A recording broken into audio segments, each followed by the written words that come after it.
احسن کہا گیا. تو تیسرا کس چیز کو احسن کہا گیا؟ تیسرا اذان کو احسن کہا گیا.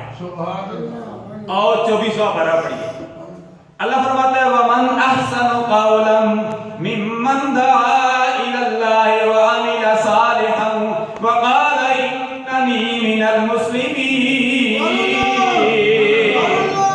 فرمایا اس سے بہتر آواز کس کی آواز ہوگی؟ جو لوگوں کو اللہ کی طرف بلاتا ہے. وَمَنْ أَحْسَنُ قَوْلًا مِّمَّنْ دَعَا إِلَى اللَّهِ، آپ کی طرف سے بلاتا ہے. لوگوں کو بلاتے ہیں حَيَّ عَلَى الصَّلَاةِ، آؤ نماز کی طرف. حَيَّ عَلَى الْفَلَاحِ، آؤ کامیابی کی طرف.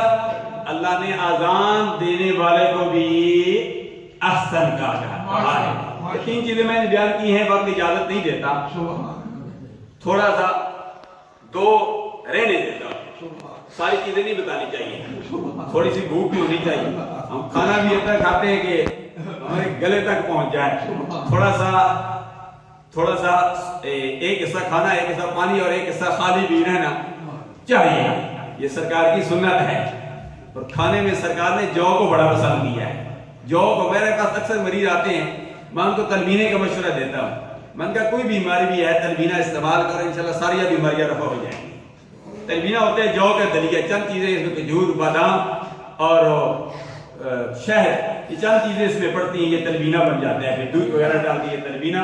یہ جوڑوں کے درد کے لیے، دماغ کی کمزوری کے لیے، نظر کی کمزوری کے لیے، معدے میں گرمی ہے، جگر میں گرمی ہے، دل کو تکلیف ہے، یعنی ایک بیماری نہیں کئی بیماریوں کا خاتمہ ہے. اور ان سب بیماریوں کے خاتمے کے لیے اللہ تبارک و تعالیٰ نے ہمیں سجدہ بتا دیا. فرمایا میری بارگاہ میں جھک جاؤ، سجدہ کرو. سجدے کی وجہ سے اللہ تبارک و تعالیٰ ہماری ساری بیماریوں کو الحمدللہ. مؤذن بھی کہتا ہے حی علی الصلاۃ،